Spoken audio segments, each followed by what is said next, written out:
إن الحمد لله نحمده ونستعينه ونستغفره ونعوذ بالله من شرور أنفسنا ومن سيئات أعمالنا من يهده الله فلا مضل له ومن يضلل فلا هادي له وأشهد أن لا إله إلا الله وحده لا شريك له وأشهد أن محمدا عبده ورسوله بلغ الرسالة وأدى الأمانة ونصح الأمة وتركهم على البيضاء ليلها كنهارها لا يزيغ عنها إلا هالك اللهم صل وسلم على نبينا محمد كما صليت على إبراهيم وعلى آل إبراهيم إنك حميد مجيد وبارك على محمد وعلى محمد كما باركت على إبراهيم وعلى آل إبراهيم إنك حميد مجيد.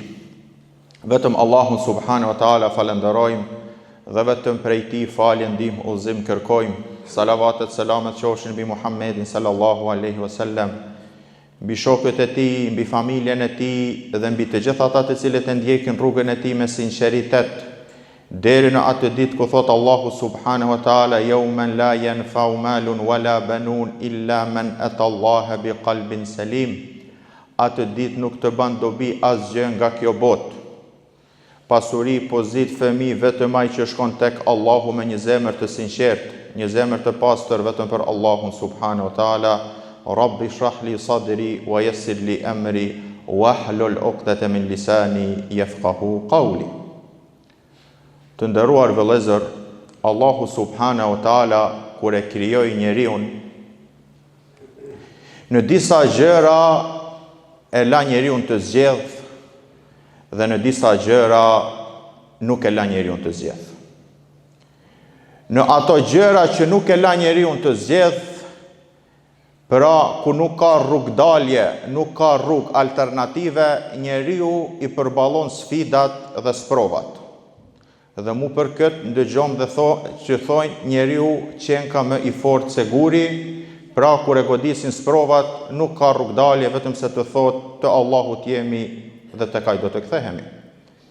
Mirë po në gjëra që ka njeriu zgjedhje, shpesh njeriu pra tundohet dhe bjen në mëkat. Jo rastësisht, por sepse njeriu pra është i dopt. Këtë dobësi të nderuar vëllezër e forcojnë edhe rrethanat. E forcojnë edhe faktor të jashtëm dhe të brendshëm. E forcon dominimi i jetës materiale, sprova të ndryshme dhe kështu me radh, dhe njeriu shpesh bie edhe në mëkate.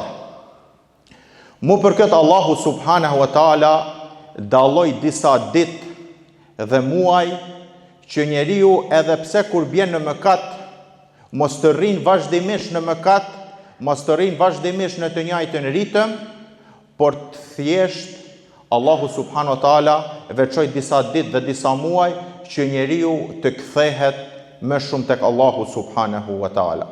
Pra të ketë një motiv shtytës që jo një të njëjtën ritëm, por të kthehet tek Allahu subhanahu wa taala. Mu për këtë Allahu subhanahu wa taala kur i përshkruan muajt hyjnor thot: Inna iddata shuhura inda Allahi 12 shahra yawm khalaqa as-samawati wal ard minha 4 hurum. Vërtet muaj tek Allahu thot janë 12 muaj nga dita kur e krijoi qiellin dhe tokën.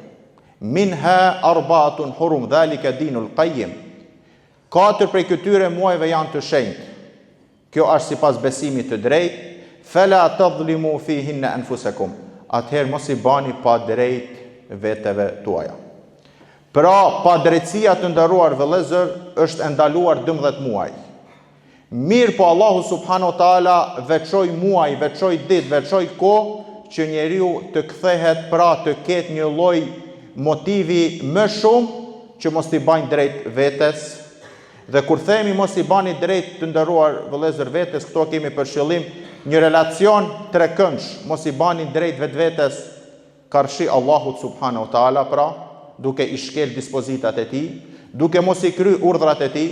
Mos i bani drejt vetvetes tuaj duke i shkel të drejtat e njerëzve, mos i bani pa drejt vetes tuaj, pra njeriu vetvetes së vet. Prej muajve të shenjtë janë Muharram, Rajab, Dhulqa'da wa Dhulhijja. Pra edhe muaji në të cilin gjindemi, që kemi hy pra pardje, ditën e mërkur. Prej muajit Dhulhijja, 10 ditë e para të Dhulhijjes nga dita e mërkur, deri në ditën e enjte pra dhe dita e premte e Kurban Bayramit, për këto ditë tha pejgamberi sallallahu alaihi wasallam, ma min al-ayyam al-amalu salihu ahabbu ila Allah, nuk ka ditë që vepra e mirë që veprohet në këto ditë, pra në këto 10 ditë është më e dashur tek Allahu subhanahu wa taala. Pra këto prej të mërkurës deri në ditën e enjte, çdo vepër që bëhet në këto 10 ditë është më e dashur tek Allahu subhanahu wa taala se çdo ditë jashtë këtyre 10 ditëve. Gjaja ma e shtrenjtë të nderuar vëllezër në këtë botë është jeta e njeriut, atëherë sahabët u çuditën edhe i thanë, dhe as lufta në rrugt të Allahut. Pejgamberi sallallahu alaihi wasallam i tha, wala jihad fi sabilihi illa rajulun kharaja bi nafsihi wa malihi wa lam yarja bi dhalika min shay. As lufta në rrugt të Allahut nuk është më me vlerë se ai që vepron të mira në këto ditë, vetëm ai i cili del me veten e vet, pasurinë e vet në rrugt të Allahut dhe nuk kthehet më. Pra të nderuar vëllezër, këto ditë në të cilin gjendemi janë ditë më të shenjta dhe më me vlerë tek Allahu subhanahu wa taala. Fala tadhlimu fihin anfusakum, atëherë të mundohemi të shtojmë veprat e mira. Arsyeja pse Allahu subhanahu wa taala të nderuar vëllezër i veçoi këto ditë, është se në këtë ditë gjendet një ditë, ajo është dita e Kurban Bayramit. Është dita në të cilën derdhet gjak vetëm për hir të Allahut subhanahu wa taala. Pra është fakt se ka mundësi në ditë tjera derdhet gjak edhe për tjera kënd. Mirë po, dita e Dhulhijjes, pra e 10 e Dhulhijjes e këtij muaji, dita e Kurban Bayramit, në atë ditë nuk derdhet gjak vetëm për Allahun subhanahu wa taala. Si shenjë sakrifice në nështrimit dhe çdo gjatë tjetër çka bëhet atë ditë, pra kjo tregon sakrificën për Allahun subhanahu wa taala. Njeriu është i prirë që pasi të arrijë rezultate të festoj. Mu për këtë Allahu subhanahu wa taala një ditë para Kurban Bayramit e caktoi ditën e Arafatit, që krenohet tek me lajket dhe i thot, ulet pra zbret në qiellin e dunjas dhe i drejtohet me lajkeve dhe i thot, undhuru ila ibadi, shihni robërit e mi, kanë ardhur të pluhrosur dhe më kërkojnë pra mbrojtje nga dënimi im, edhe pse nuk e kanë pa dënimin tim. Dhe thot pejgamberi sallallahu alaihi wasallam, nuk ka ditë më shumë se sa dita Arafati që Allahu i fal njerëzit. Pra ashtu siç feston Fitr Bayramin, pasi shpreson 30 ditë që kemi arrit falje, ashtu e feston edhe Kurban Bayramin, ato njerëz që kanë qëndruar në Arafat me shpresën se Allahu subhanahu wa taala i ka fal të gjithë ata që kanë qëndruar në atë vend të bekuar, dhe tjerët të cilët nuk është mundësu që të qëndrojnë në atë vend, thot pejgamberi sallallahu alaihi wasallam, ai që agjeron ditën e Arafatit, i falen mëkatet e vitit të kaluar dhe mëkatet e vitit që vjen.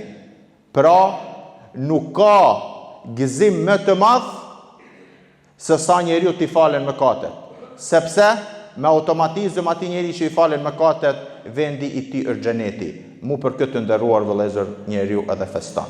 Pra, shpreson se ka arritur rezultat, ajo është falja e mëkateve, dhe me këtë njeriu feston, dhe pejgamberi sallallahu alaihi wasallam tha, dita e Kurban Bayramit, ditët e Kurban Bayramit janë ditë e hajes dhe pijes dhe festës mes vete. Sepse është kry një adhurim shumë madhështor, aja është qëndrimi në Arafat, aja është agjërimi ditës Arafatit për ato që nuk kanë shkuar në haxh, dhe si rezultat i kësaj shpreson për ata që kanë qëndruar në Arafat, Allahu t'ia fal të gjithë mëkatet dhe të kthehen nga ai vend si ajo ditë që kanë lind, dhe ato që nuk kanë qëndruar atje t'i falen mëkatet e vitit të kaluar dhe mëkatet e vitit që vijnë. Dhe si rezultat i kësaj ne festojmë. Ajo ditë të nderuar vëllezër, dita e Kurban Bayramit na përkujton rastin e Ibrahimit me Ismailin. Allahu subhanahu wa taala kur e përshkruan rastin e Ibrahimit dhe Ismailit është rast shumë dobiprus të nderuar vëllezër. Tregon shumë. Nuk ka thjesht një tregim që tregohet dhe jemi ndëgjuar shpesh ta ndëgjojmë. Mirë po nëse ndalemi pak me këto ajete ku e përshkruan Allahu Ibrahimin alayhis salam, thot falamma balagha ma'hu sa'i. Kur Ibrahimi pra pas 86 viteve nuk ishte fëmijë. Pra 86 vite kërkonte që Allahu ta furnizoj me fëmijë, mirë po urtësia e Allahut nuk e furnizoi 86 vite. Desh pas 86 viteve ta furnizoi Ibrahimin me Ismailin, pra me fëmimin Ismail. Dhe thot falamma balagha ma'hu sa'i, kur Ismaili arriti moshën e pjekurisë, pra u bë që ta shoqëroi babain e vet. Pra kur Ibrahimi ishte më i nevojshëm që ta shoqëroi fëmiu i vet, sepse e kishte arrit moshën e pleshërisë. Allahu subhanahu wa taala çka tha? Falamma balagha ma'hu sa'i qala ya bunay inni ara fil manami anni adhbahuk. Pra ishte në kulmin e prindërisë. Pra paramendoj dikush prej nesh 86 vite nuk furnizoi, pra nuk ka fëmijë, mas 86 vite Allahu subhanahu wa taala i sjell një fëmijë. Çfarë do të jetë? Do thani kulmi i prindërisë. Çfarë gëzimi, çfarë përjetimi e kështu me radhë. Këto momente Allahu subhanahu wa taala Ibrahimi alayhis salam thot vjen urdhër nga Allahu, i thot inni ara fil manami anni adhbahuk. Un jam duke pa se un duhet me të preti, duhet me të bë ty kurban. Pra në moshën më të mirë dhe në njëkohësisht pra në përjetimet më të mira, ndërsa në moshën më të nevojshme. Duhet mi pre djalin e vetëm Ismailin. Si ishte përgjigjja të nderuar vëllezër e Ismailit? Ja abeti. E pyeti fandhur me dhe tara, çfarë mendon ti? Ibrahimi e pyeti Ismailin, çfarë mendon ti? Pra, nuk ishte përgjigje të nderuar vëllezër të ndalemi të shikom si me mba kurban, unë më djali joti vetëm e kështu me radhë. Ja abeti ifal ma tu'mar satajiduni inshallah min as-sabirin. Kjo do të jetë slogani çdo muslimanit. Vepro çfarë të duash, do të më gjesh mua nga durimtarët. Kjo pra të nderuar vëllezër, muslimani karshi urdhrave të Allahut duhet të jetë pra i nënshtruar. Askush nuk e përmend thikën që nuk e preu Ismailin, por çdo kush e përmend zemrën e Ismailit që tregoi nënshtrim, përkushtim dhe sakrificë. Pra besimi i pa epur që e bëri këtë person të nënshtrohet urdhërave të Allahut subhanahu wa taala.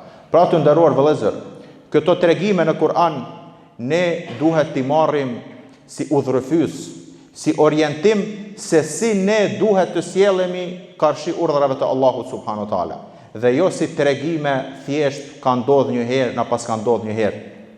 Por thjesht këto janë tregime që çdo kush duhet të ndalet, sepse siç kemi përmendur edhe në hutbet e tjera, çdo ajet ose e ka arsyen e zbritjes, ose e ka rrethanën e zbritjes. Ka qenë një rrethan, e ka kërkuar të zbres një ajet i tillë, apo ka ndodhur një rast dhe ka zbrit një ajet i tillë. Që do të thotë të nderuar vëllezër, ajetet janë për çdo kohë dhe për çdo kënd, dhe nuk kufizohet vetëm për Ibrahimin alayhis salam, apo për pejgamberin, apo për shokët e pejgamberit sallallahu alaihi wasallam. Ky ajet, pra apo të gjithë ajetet dhe Kurani në përgjithësi, kur themi është mrekulli për çdo kënd deri në ditën e gjykimit. Pra çdo kush duhet mu mundu me gjetë veten tek ajetet e Kur'anit dhe hadithet e pejgamberit sallallahu alaihi wasallam. Është interesant se kur e përshkruan Allahu subhanahu wa taala kurbanin, çka thot? Len yanala Allahu luhumuha wala dima'uha, walakin yanalu taqwa minkum. Te çështja e kurbanit thot Allahu subhanahu wa taala nuk arrin as gjaku e as mishi, por arrin përkushtimi, arrin devotshmëria nga ju. Pra, devotshmëria është ajo që shkon dhe ngritet tek Allahu subhanahu wa taala, ndërsa mishi dhe gjaku mbeten në tokë. Pra, sakrifica që ne sakrifikojmë për Allahun subhanahu wa taala, ajo është që shkon tek Allahu subhanahu wa taala. Sepse, të nderuar vëllezër, Allahu subhanahu wa taala nuk ka nevojë as për mish dhe as për gjak. Mirë po, Allahu subhanahu wa taala bëri disa obligime, na obligoi me disa gjëra dhe na ndaloi nga disa gjëra që thjesht të shikojnë se sa ne jemi të përkushtuar të realizojmë këto urdhra dhe këto ndalesa. Thot Allahu subhanahu wa taala: "Kul inna salati wa nusuki wa mahyaya wa mamati lillahi rabbil alamin, la sharika lah. Wa bidhalika umirtu wa ana awwalul muslimin." Thuaj, namazi im, inna salati wa nusuki, dhe prerja ime, kurbani im, jeta ime dhe vdekja ime janë për Allahun subhanahu wa taala, i cili nuk ka shok. Është interesant se kur themi jeta dhe vdekja, këtu hyn namazi, hyn edhe kurbani. Mirë po Allahu subhanahu wa taala i potencoi namazin dhe kurbanin për rëndësinë që kanë këto dy gjëra. Namazi është shtyllë që shumë në pikpyetje është të qëndroj objekti i cili nuk e ka shtyllën e namazit. Në këtë rast Islami. Për atë Allahu subhanahu wa taala tha, thuaj namazi, kurbani, pastaj jeta dhe vdekja. Edhe pse namazi dhe kurbani hyn në pjesë, pra sepse njeriu i vepron këto gjëra duke qenë gjallë. Allahu ishte mjaftuar me thënë, po të kishte thënë, thuaj jeta ime dhe vdekja ime janë për Allahun, u kishte kuptuar se çdo gjë që bëhet gjatë jetës, njeriu pra e bën për Allahun subhanahu wa taala. Mirë po potencoj, tha, namazi dhe kurbani për rëndësinë që ka. E para namazi, që besoj që nuk ka askush këtu që se din vlerën dhe rëndësinë e namazit, po ashtu edhe kurbani, të nderuar vëllezër, siç thash, nuk është thjesht një derdhje gjaku, por është një simbol, është një gjë që tregon se sa ne pra jemi të përkushtuar dhe sa ne jemi në gjendje të sakrifikojmë për Allahun subhanahu wa taala. Sepse kur e prem kurbanin, neve na kujtohet Ibrahimi me Ismailin. Ky pra ishte në gjendje ta sakrifikojë djalin e vetëm të vet pasi arriti kulmin e prindërisë. Ne kur e prem kurbanin, të nderuar vëllezër, e kemi obligim të ndalemi me vetvetet tona dhe të them sa ne jemi të gatshëm të sakrifikojmë për Allahun subhanahu wa taala. Sepse pra nuk ka thjesht diçka një kurban që bëhet. Jo, momenti që ne e prem kurbanin, ndalemi dhe mendojmë. Allahu subhanahu wa taala nuk po kërkon nga ne që të sakrifikojmë fëmijët e jon. Thjesht po kërkon shumë më pak. Atëherë kur e vendosim të prem kurban, ta dim se çka jemi duke bë. Pra nuk ka thjesht një gjak që derdhet, sepse siç thash, Allahu tregon sepse as gjaku as mishi nuk shkon tek Allahu, por shkon sakrifica, përkushtimi, nënshtrimi, sa ne jemi në gjendje të nënshtrohemi për Allahun, të sakrifikojmë për Allahun dhe kështu me radhë. Siç tham, pra këto ditë kanë shumë vlerë. Shtrohet pyetja se çka duhet të bëjmë në këto ditë, nga e mërkurja që kaloi deri në ditën e enjte. Fillimisht ta shtojmë dhikrin, përmendjen e Allahut subhanahu wa taala. Allahu subhanahu wa taala thot pejgamberi sallallahu alaihi wasallam e vlerësoi përmendjen, dhikrin në këto ditë. Arsyeja është se dhikri është i lehtë, që të ketë çdo njeri të ketë mundësi të participojë në këtë shpërblim dhe nuk privohet nga ky shpërblim vetëm ai që don ta privoj veten e vet. Astaghfirullah, alhamdulillah, alhamdulillah, la ilaha illallah. Pra ta përmendim Allahun vazhdimisht, ta lagim gjuhën tona këto ditë me përmendjen e Allahut. E dyta, të nderuar vëllezër, të agjerojmë këto ditë sa kemi mundësi, sepse si transmetohet se pejgamberi sallallahu alaihi wasallam i agjeronte këto ditë. Nëse nuk kemi mundësi, spaku ditën e Arafatit, ditën e enjte, që thot pejgamberi sallallahu alaihi wasallam, i falen mëkatet e vitit që kalojnë dhe vitit që vjen. Po ashtu të nderuar vëllezër, nëse nuk kemi mundësi të veprojmë shumë në këto ditë, spaku të nderuar vëllezër, të mundohemi mos të bëjmë mëkate. Sepse janë ditë të shenjta, ditë ku madhërohet Allahu subhanahu wa taala, pra Allahu na urdhëroi, tha, mos i bani pa drejt vetes tuaj. Tjetër të nderuar vëllezër, ta shtojmë çdo kush sa mundësi sa ka lëmoshën, sadakan, të ndihmojë njerëzve në nevojë. Nëse i ka bërë dikujt pa drejt të kërkojnë pra falje. Nëse i ka ba dikush pa drejt, ti ta fal. Pra çdo vepër e mirë të nderuar vëllezër, që ka mundësi ta baj, shpërblimi në këto ditë është më i madh. Mos ta kursejmë vetët tona. Ti këshillom edhe tjerë që sa kemi mundësi të veprojmë këto ditë, sepse janë veprat ditë më madhështor të vitit tek Allahu subhanahu wa taala. Një vepër në këto ditë nuk është si një vepër pas këtyre ditëve. Aqulu qawli hadha astaghfirullaha li wa lakum wa lisairil mu'minina min kulli dhanb.